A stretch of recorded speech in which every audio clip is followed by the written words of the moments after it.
Hola, ¿de qué país es el líder? Hola, soy bien. Soy el líder de Imperio Mexicano. ¿Qué causó la guerra? Los Estados Unidos se quedó de los recursos. Luego, los Estados Unidos ha invadido a nuestro país. Que los Estados Unidos se quedó de los recursos. No me digas eso. Por supuesto, los ciudadanos de tu país no saben nada. ¿Qué? Todo empezó en los primeros años del siglo XXI, cuando solo 32% del público saben que hay una guerra en Irak. No tienen comida, mi gente, pero la ignorancia es público y es terrible. Interesante. ¿Puede ser paz? No, la guerra no puede concluir. Adiós. Necesito salir ahora. Gracias.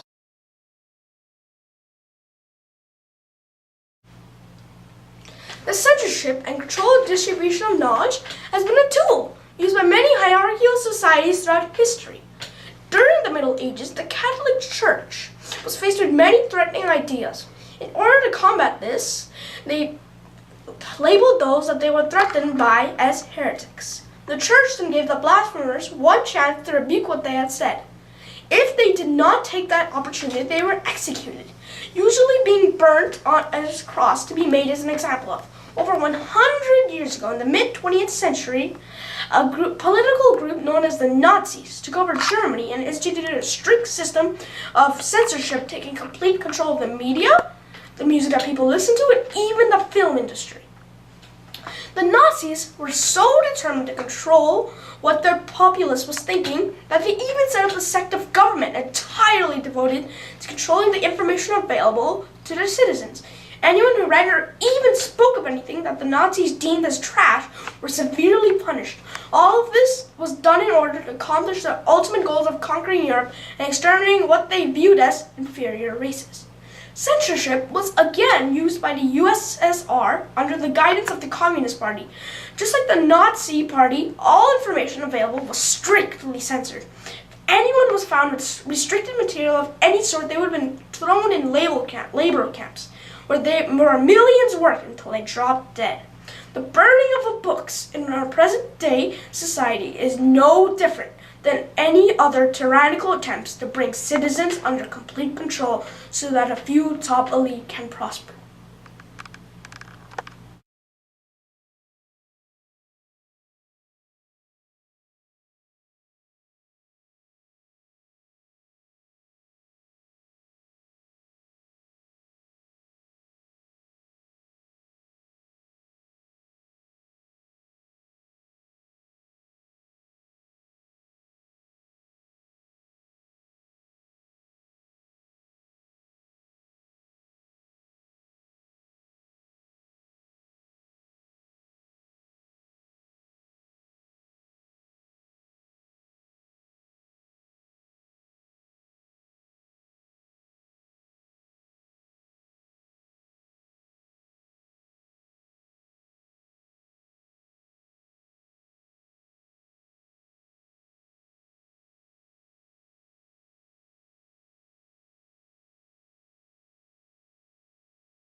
Thank you, Justin.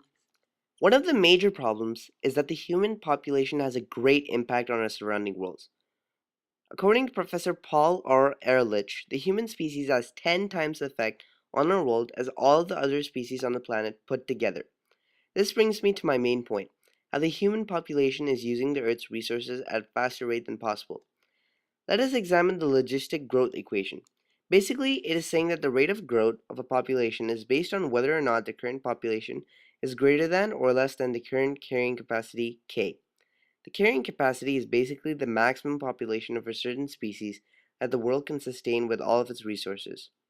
According to extensive study of population charts and their growth, it has been determined that the carrying capacity of our world for the human species is 6 billion.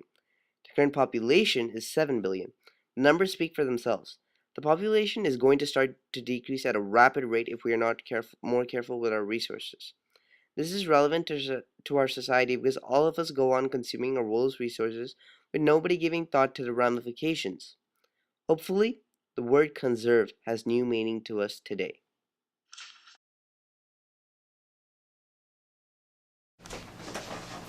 Suicide is one of the greatest tragedies imaginable for a victim and their loved ones. Suicide claims approximately 30,000 lives in America annually. Each year, oh my god. It's fine, we have our take. Start over, one more time. Okay, ready? Yeah. Suicide is one of the greatest tragedies imaginable for a victim and their loved ones.